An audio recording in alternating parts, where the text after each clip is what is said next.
Hace 2 semanas estuvimos hablando acerca de los epitafios. ¿Cuántos se acuerdan? Y decíamos en aquel entonces que más importante que la frase que se va a escribir en nuestra lápida son las enseñanzas relacionadas con los principios y valores cristianos que nosotros vamos a dejar a las personas que se quedan en este mundo, en esta tierra, cuando nosotros vayamos, cuando nosotros nos muramos, cuando partamos al partir de este mundo.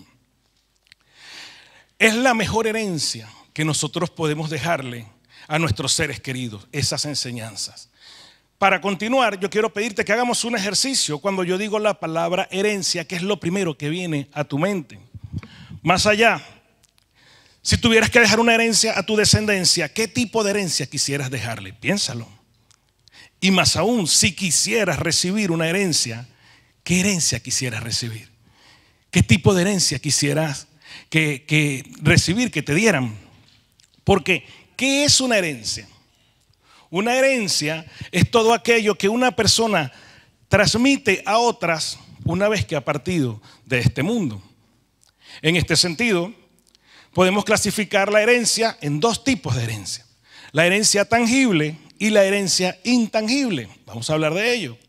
¿Qué es una herencia tangible? Como su nombre lo dice, es todo aquello visible y palpable que transmitimos a otras personas una vez que partimos de este mundo. Y dentro de la herencia intangible hay dos subgrupos: la herencia tangible, financiera o económica o monetaria, como queramos llamarle, y la herencia genética. La herencia financiera se refiere a todas las cosas materiales, por ejemplo, una casa, coches, quizá acciones en la bolsa, dinero. Cuando hablamos de herencia, siempre se puede reflejar en nuestra mente lo que es el dinero. Tal vez un negocio familiar, etcétera, etcétera. Todo eso es una herencia tangible porque se puede ver y se puede tocar. Pero asimismo existe la herencia tangible genética, que es esa herencia. Todos hemos recibido esa herencia. Todos hemos recibido, tenemos rasgos de nuestros ascendentes. Podemos parecernos a nuestros padres, a nuestros abuelos, etcétera, etcétera, etcétera. En nuestro genes viene esa herencia, la herencia genética. ¿Es tangible? ¿Es visible? Por supuesto que sí, porque los rasgos los podemos ver en todas las personas. Y asimismo, por su parte, la herencia intangible. ¿Qué es una herencia intangible? Es todo lo contrario. Es todo aquello que no se puede ver, que no se puede tocar, pero que transmitimos a otras personas una vez que partimos de este mundo. Por ejemplo, la sabiduría, las enseñanzas, esas enseñanzas de los valores y los principios. Es una herencia intangible porque no se puede tocar, no se puede ver. Y no está mal cuando yo hago la pregunta: ¿en qué piensas cuando yo digo la palabra herencia? ¿Cuántos lo hicieron? ¿Cuántos pensaron en la palabra herencia? Y no está mal si pensaste, obviamente, en lo que es el dinerillo. No está mal querer dejarle a nuestra descendencia bienes materiales, riquezas materiales, por supuesto que no. Tampoco está mal querer recibir una herencia financiera. ¿Alguno aquí ha recibido una herencia así? No está mal, bien nos vendría muy bien, ¿no? Recibir unos cuantos, por lo menos unos 100,000 euros cada uno. Una herencia financiera económica, un dinerillo no nos caería mal, hombre. ¿Cuánto haríamos con 100,000 euros? Bueno, tal como están las cosas hoy en día, no mucho, ¿no? Bueno, algo haríamos, ¿sí o no? Por lo menos durante un año nos podríamos sobrevivir con esos 100,000 euros. No está mal que pensemos en eso, y tampoco está mal que queramos que nuestros descendientes se parezcan a nosotros, ¿o no? Los padres, por ejemplo, nos gusta, nos agrada que nuestros hijos saquen nuestro físico, que nuestros hijos también tengan nuestro físico. Yo estoy seguro que Andreu está contentísimo de que su hijo casi lo dibujó él, porque de los 3 es el que más se parece a Andreu. Eso no está mal, que Andreu piense en una herencia genética. No está mal que su esposa también se alegre porque su niña se parece mucho a ella y su niño. No está mal pensar en una herencia tangible, pero te voy a decir una cosa: las herencias tangibles no permanecen en el tiempo, porque las riquezas materiales se desvanecen. Si dejamos una herencia material, es posible que algún día, de generación en generación, la herencia sea recibida por alguien que no la valore. Entonces, después de tanto trabajar y meterle, como se dice vulgarmente, el pecho a tu negocio, a tu trabajo, en 2 o 3 generaciones la persona que recibe la herencia por la cual tú trabajaste no le da el valor que tú quisieras que le diera. Más aún, tu herencia puede ser robada, te la pueden robar. Si bien sabemos, yo tengo entendido, nunca he recibido una herencia aquí ni he dejado, pero tengo entendido que tienes que pagarle una pasta también al gobierno. La herencia tangible se desvanece, desaparece con el tiempo. Y asimismo los rasgos familiares se van perdiendo, nos vamos envejeciendo, nuestros hijos a lo mejor ya toman otro tono en su rostro, X, lo que sea, el carácter inclusive va cambiando. Toda la herencia tangible se va desvaneciendo, mientras que la herencia intangible no es igual, es para siempre, permanece en el tiempo. Las enseñanzas que nos deja la palabra, este libro, las enseñanzas que nos dejan este libro es una herencia que permanece en el tiempo. Es una herencia que trasciende de generación en generación. Es una herencia que trasciende hasta la eternidad. Gloria a Dios por ello. Nunca se va a terminar, nunca se va a acabar. Y en esta mañana yo quiero hablar acerca de cómo vivir, cómo recibir esa herencia. Cómo vivir no pensando simplemente en una herencia material, en una herencia tangible, sino vivir principalmente trabajando para dejar una herencia intangible de generación en generación a nuestros hijos, a nuestros nietos, a nuestros bisnietos. Y aunque cuando ya no estemos aquí, nuestras generaciones recuerden al tatarabuelo que era cristiano, recuerden las enseñanzas que el tatarabuelo dejó.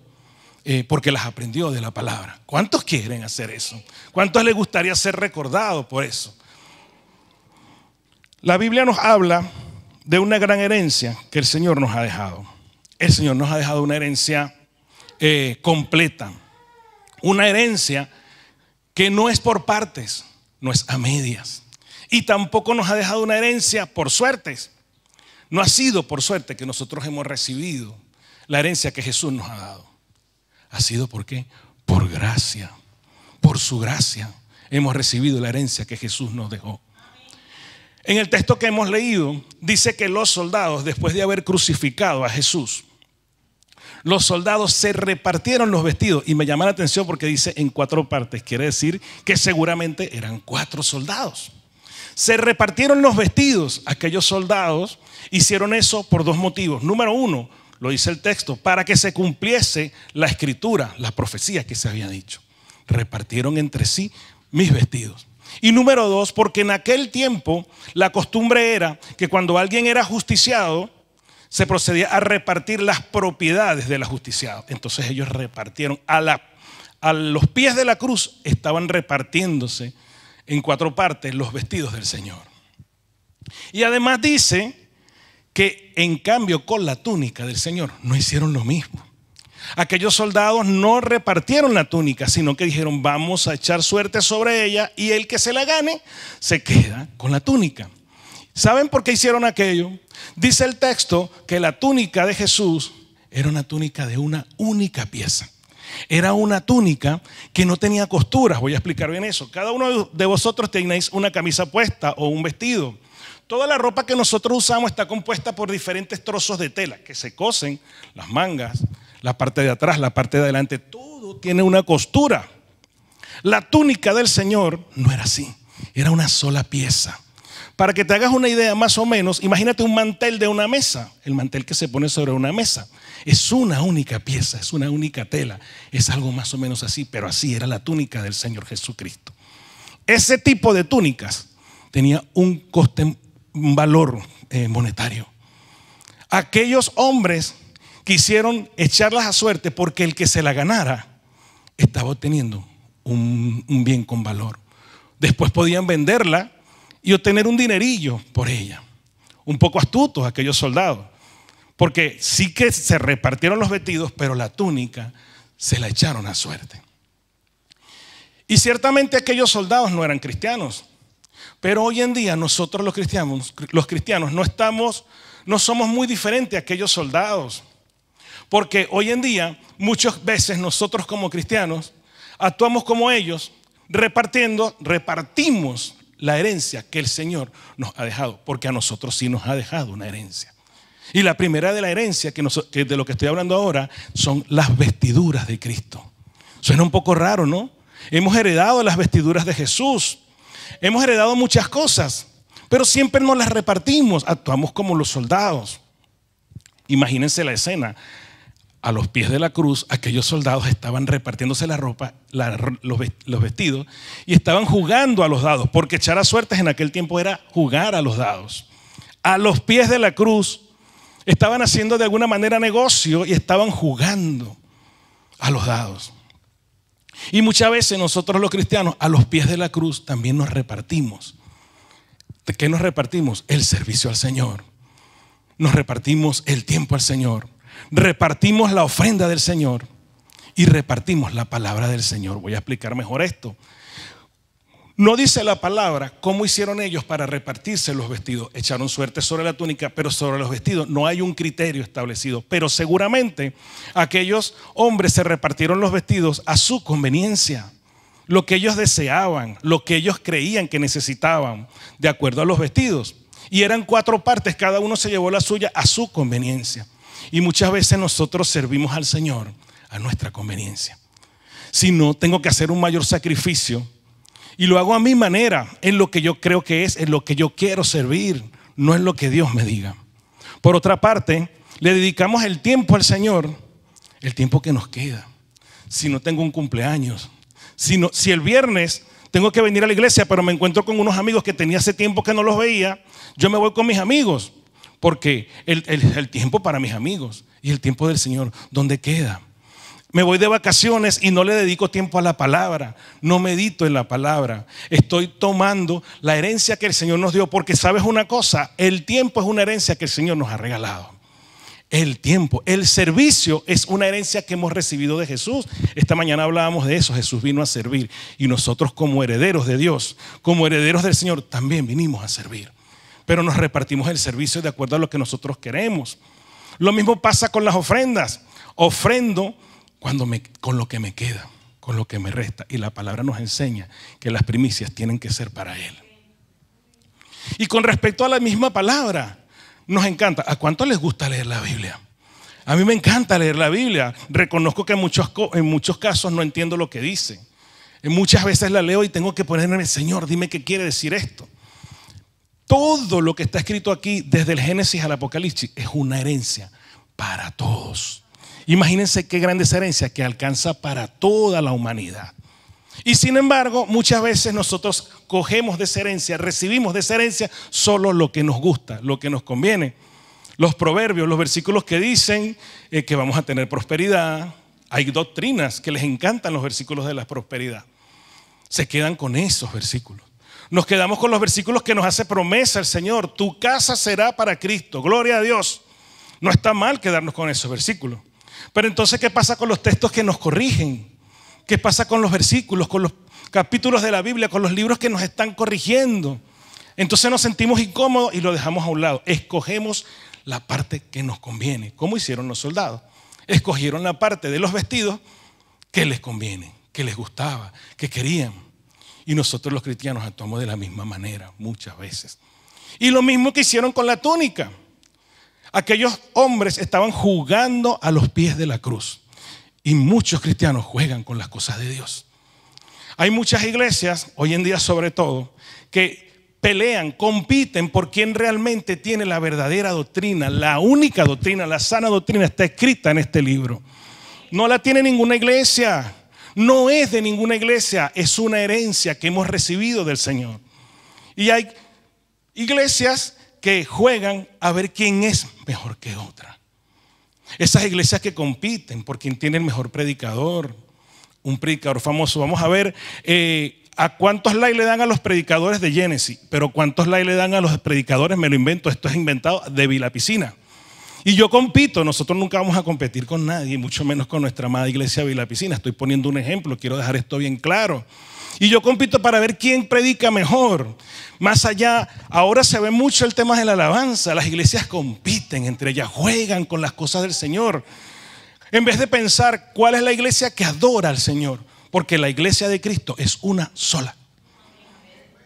En vez de pensar y centrarse en las iglesias locales en adorar unánimes, juntos y unánimes al Señor, entonces compiten y juegan a ver cuál es la iglesia que tiene las mejores luces.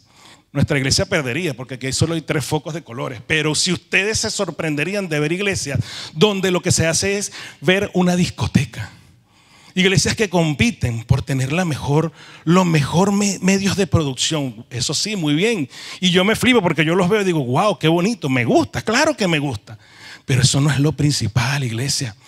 El adorar al Señor no depende de las luces de colores. No depende ni siquiera de los cantantes. Hay iglesias que compiten para ver quién tiene el mejor director de alabanza, las mejores voces. Qué bonito cantan en esa iglesia, y ahí quiero ir porque voy, porque me gusta lo que cantan, cómo cantan, qué vozarrón. Yo conozco gente que tiene una voz, wow, envidiable, claro que sí, pero eso no es la adoración, eso no es lo que el Señor quiere. Y el Señor nos ha dado una herencia completa. La túnica del Señor representa o simboliza 2 cosas principales. Número 1, simboliza unidad. La iglesia de Cristo tiene que estar unida. Una sola túnica, una sola pieza vestía el cuerpo de Cristo. Fíjense lo que estoy diciendo. Una sola pieza vestía el cuerpo de Cristo. ¿Quién es el cuerpo de Cristo? La iglesia. La iglesia tiene que estar vestida con una sola pieza, con la herencia que nos ha dejado el Señor. O sea que no hay distinción de doctrina, no hay distinción de raza, de cultura. No tiene que haberla. Es una sola iglesia y las iglesias juegan con las cosas de Dios. Lo otro que simboliza es la integridad. El hecho de que la túnica sea de una sola pieza simboliza la integridad. ¿Qué quiere decir esto? La integridad de Cristo. Cristo, Jesús, siempre fue el mismo durante todo su ministerio, donde quiera que él iba. Él era el mismo, que era el Hijo de Dios. Y se mostraba como Hijo de Dios en todo lugar donde él iba. Y eso es lo que el Señor desea para su iglesia. Eso es lo que el Señor quiere para cada uno de nosotros. Y nos dice en esta mañana, sé íntegro, sé tú siempre, donde quiera que vayas, en tu trabajo, en tu familia, en tu comunidad, sé íntegro. Porque la integridad es una herencia de Jesús. Él fue íntegro y nosotros, iglesia, espiritualmente, cada uno de nosotros, y ahora vamos a hablar mejor de eso, cada uno de nosotros tiene el ADN de Cristo.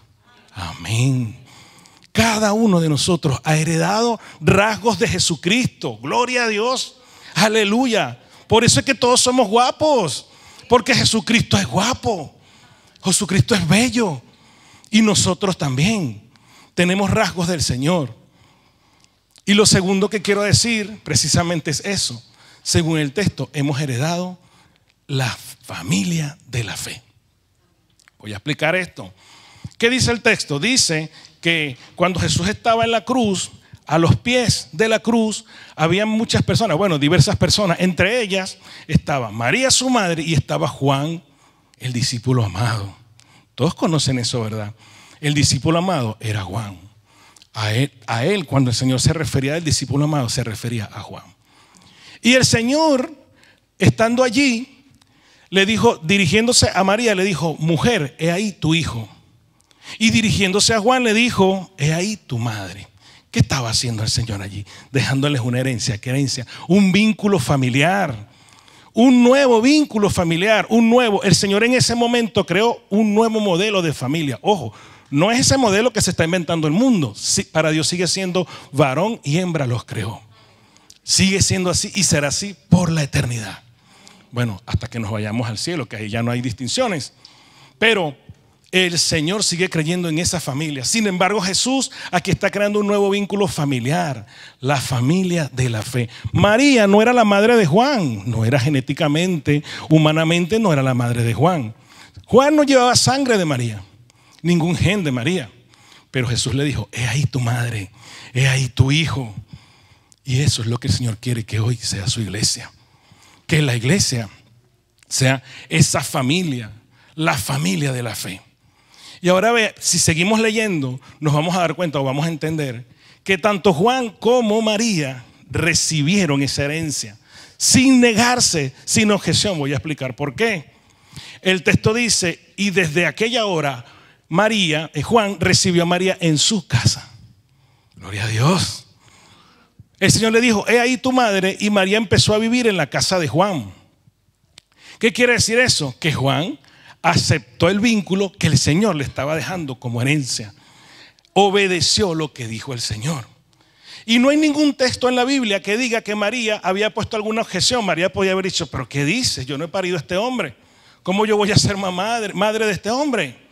Pero María era una mujer de fe. María creía en su Hijo, María creía en el Salvador, María creía en Jesucristo, pero más que creer, obedecía lo que Jesús decía. Entonces, María también recibió esa herencia. Es mi hijo. Y hoy en día el Señor quiere que su iglesia sea esa familia que comenzó ese día. Esa familia que todos seamos hermanos con un único Padre. ¿Cuál Padre? Nuestro Padre Celestial. Dios que está en los cielos. Ciertamente tenemos padres espirituales que son humanos igual que nosotros, que a lo mejor nos han enseñado, nos han guiado, nos han enseñado, nos han dejado las enseñanzas que dice la palabra del Señor. Pero todos, iglesia, todos los que estamos aquí, que hemos aceptado a Cristo en nuestro corazón, hemos pasado a formar parte de la familia de la fe. El mismo día que tú aceptaste a Cristo en tu corazón, ese día hubo muchas cosas, sucedieron muchas cosas, que voy a poner un testimonio mío. Yo lo hice, pero yo ese día no sabía que había sucedido tantas cosas. En la medida que he ido caminando con Cristo, me he dado cuenta y he aprendido que ese día el Espíritu Santo pasó a morar en mí. Y que ese día pasé a formar parte de la iglesia de Cristo. Tú también. Si hay alguien aquí que no ha aceptado a Cristo en su corazón, perdón, pero no puedes formar parte de la familia de la fe. Sí puedes formar, pero ahora mismo no lo haces porque todavía no has aceptado a Cristo en tu corazón. No lo digo yo, lo dice la Biblia. ¿Qué dice el libro de Juan? A todos los que le recibieron, los que recibieron a Cristo, tienen la potestad de ser llamados hijos de Dios. Si somos hijos de Dios, entonces somos hermanos, espiritualmente hablando.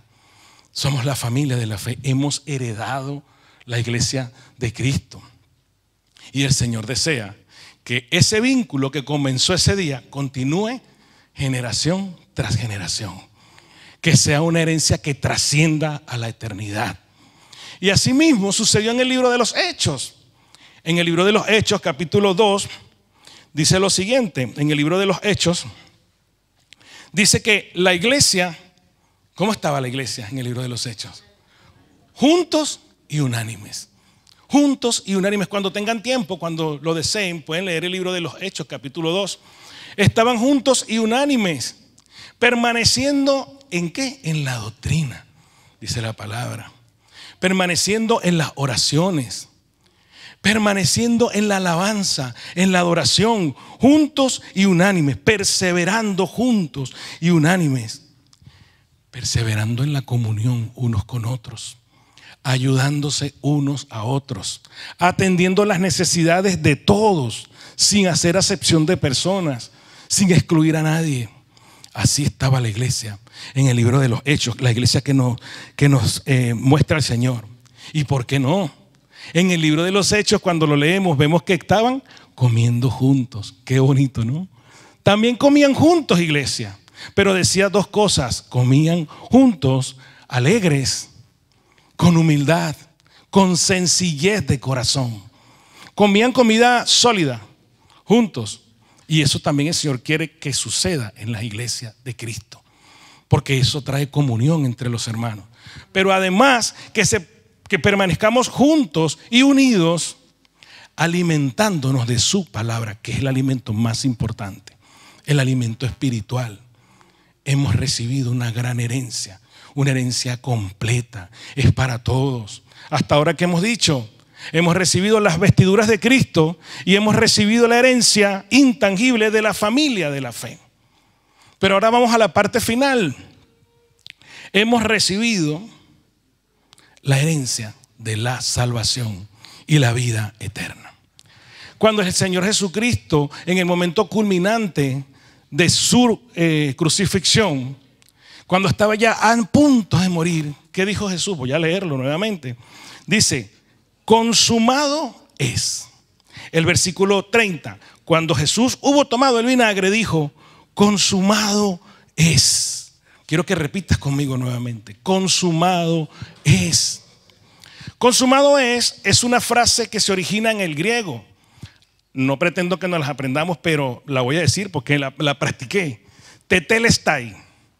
Tetelestai se escribe en griego y significa pagado por completo. Cuando Jesucristo dijo consumado es, no es porque estaba emitiendo un grito de agonía, no estaba ansioso, no, ni de fracaso. Jesucristo estaba proclamando la victoria en esa cruz. Cuando Jesucristo dijo consumado es, Jesucristo estaba afirmando que el plan de salvación que Dios tenía para la humanidad había sido alcanzado. Consumado es, pagado por completo. Jesucristo pagó en esa cruz por la deuda de nuestros pecados, de todos. Y está pagado por completo, iglesia. No tienes que hacer un sacrificio para que sean perdonados tus pecados. Ya el Señor lo hizo por gracia. Tú y yo hemos sido perdonados. No hay ninguna condenación por nuestros pecados. Dice la palabra, no hay ninguna condenación para los que creen en Cristo. Para los que creen en Él. Hemos heredado la salvación. Pero la salvación no es solamente eso.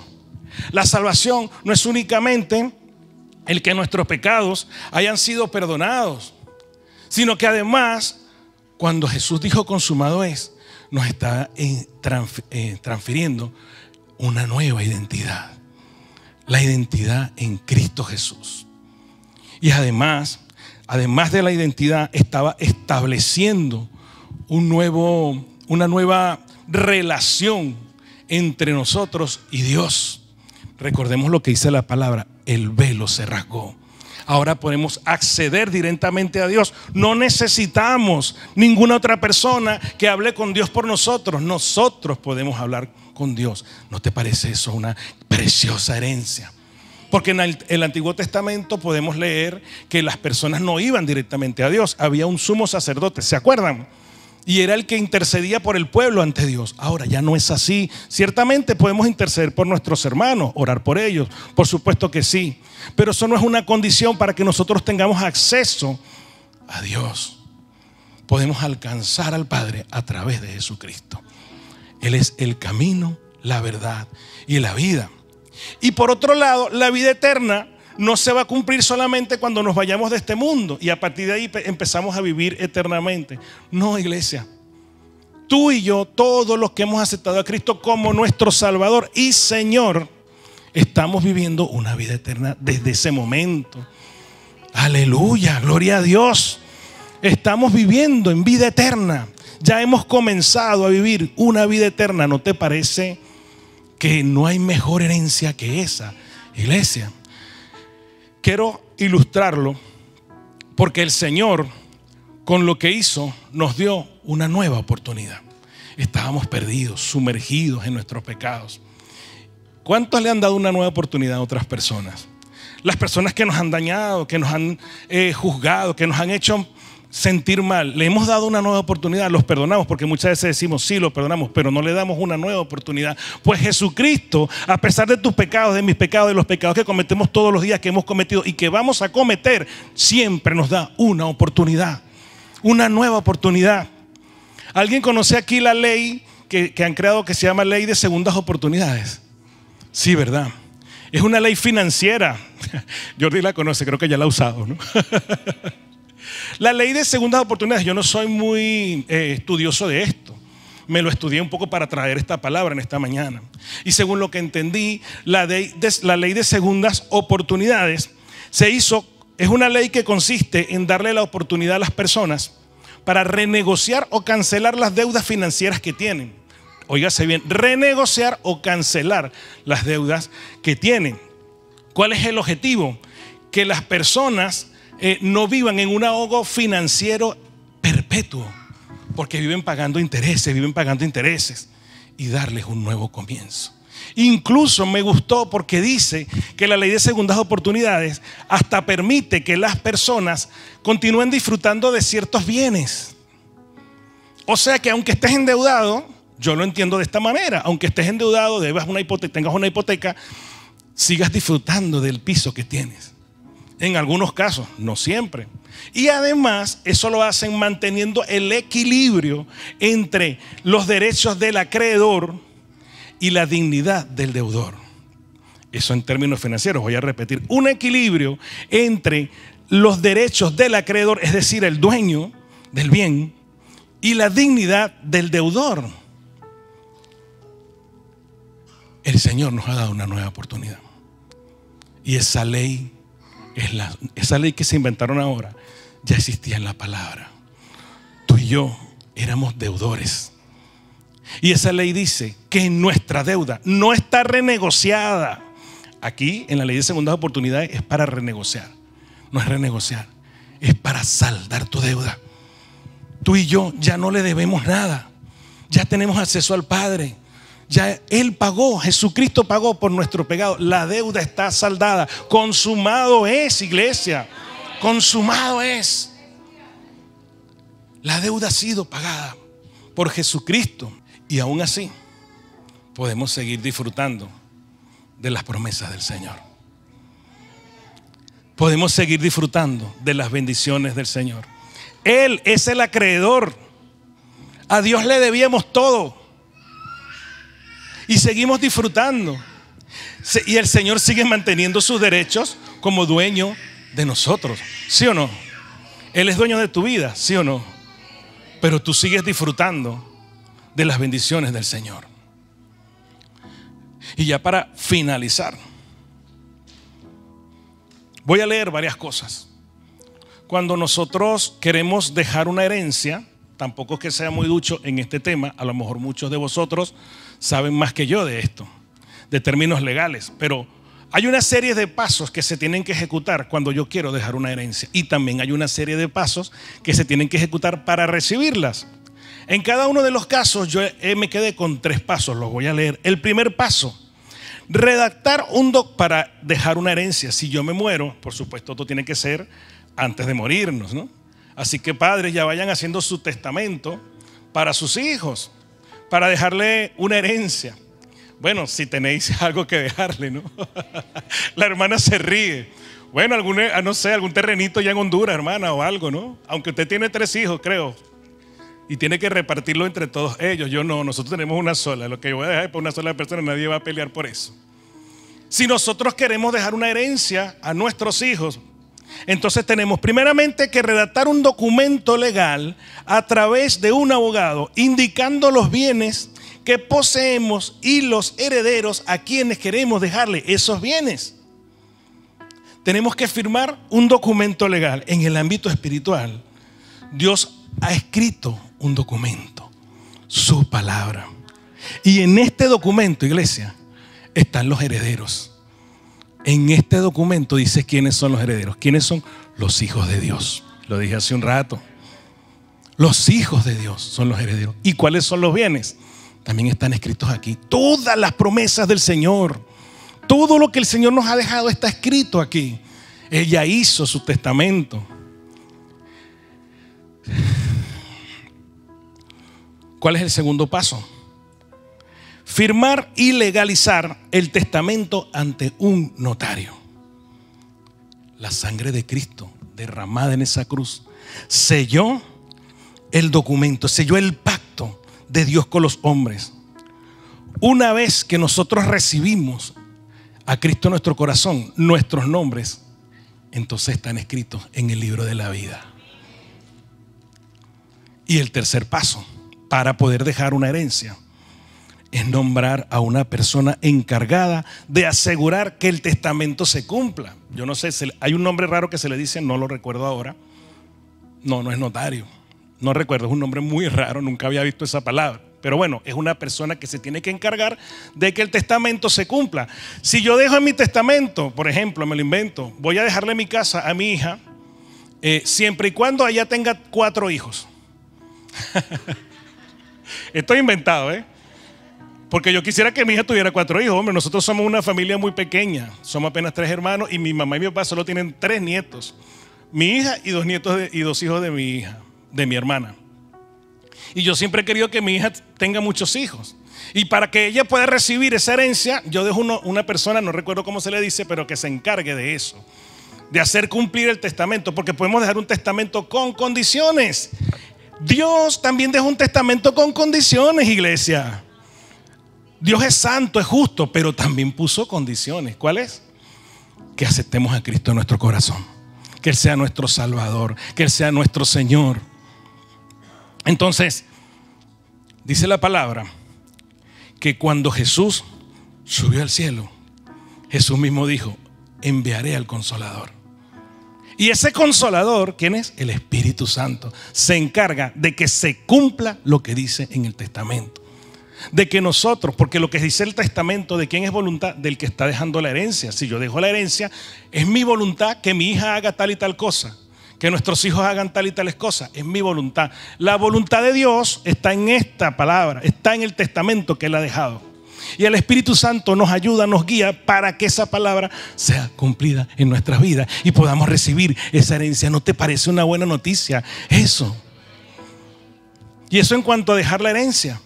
Pero en cuanto a recibirla, no nos gusta mucho ese tema. Tengo que confesarlo, porque me parece injusto que si me dejan una herencia yo tenga que dejarle a Hacienda una pasta que no le corresponde.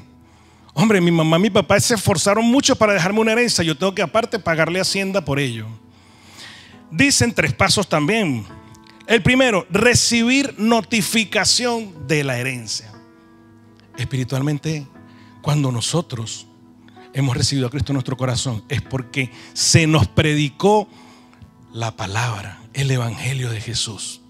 Se nos dijo lo que aquí decía. Y esto dice que tú y yo somos herederos con Cristo. ¿Hemos recibido o no hemos recibido la notificación? Hemos recibido la notificación. Segundo paso, revisión y estudio del documento solicitando asesoría legal. Revisión y estudio del documento. ¿Alguien aquí ha revisado y ha estudiado esta palabra? Cuando revisamos, cuando leemos, cuando estudiamos, cuando meditamos en esta palabra, estamos leyendo el testamento que Dios nos dejó. Y dice que necesita, legalmente, se necesita asesoría judicial, asesoría legal. ¿Quién nos asesora cuando leemos esta palabra? El Espíritu Santo. El asesor legal ya lo tenemos, es el Espíritu Santo. Y Él nos ayuda a interpretar lo que dice el testamento. Y claramente en esta mañana el Señor nos está hablando de la herencia que nos ha dejado, las vestiduras de Cristo, la familia de la fe, la salvación y la vida eterna. Lo hemos entendido, iglesia. Y finalmente, el último paso es la aceptación formal de aquella herencia. Si yo voy a recibir una herencia, tengo que firmar, tengo que hacer una aceptación formal. ¿Tú has hecho una aceptación formal de la herencia que el Señor te ha dejado? Sí, pastor, porque ya yo hice la oración de fe. Gloria a Dios. Yo hice la oración de fe y ya yo acepto la herencia. Iglesia, realmente aceptamos esa herencia cuando tenemos un encuentro genuino con Jesucristo.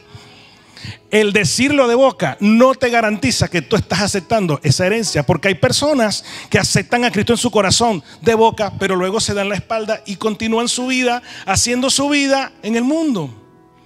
Y el Señor nos ha regalado unas nuevas vestiduras, dice la palabra, vestidos del nuevo hombre. Tenemos que vestirnos, no disfrazarnos, vestirnos del nuevo hombre, vestirnos del Espíritu Santo. No podemos disfrazarnos, imposible. El Espíritu Santo, las vestiduras del Espíritu Santo no son un disfraz, es nuestras vestiduras. Entonces no podemos decir, aceptamos la herencia, nos damos la vuelta y nos vamos. Todos los que estamos aquí en esta mañana hemos aceptado a Cristo en nuestro corazón, tenemos esa herencia. Y finalmente, lo que el Señor quiere decirnos en esta mañana es que esa herencia trascienda de generación en generación. Que nuestra herencia a las nuevas generaciones las inspire. ¿Para qué? Las inspire para ser testigos del amor, del sacrificio que Jesucristo hizo en esa cruz, porque solamente cuando estamos conscientes de ese sacrificio, solamente así vamos a recibir esa herencia en nuestro corazón. La vamos a amar, la vamos a cuidar, la vamos a proteger con temor y temblor. Bendita sea la palabra del Señor. Ayúdanos a poder recibir esa maravillosa herencia. Que el Señor te bendiga, iglesia.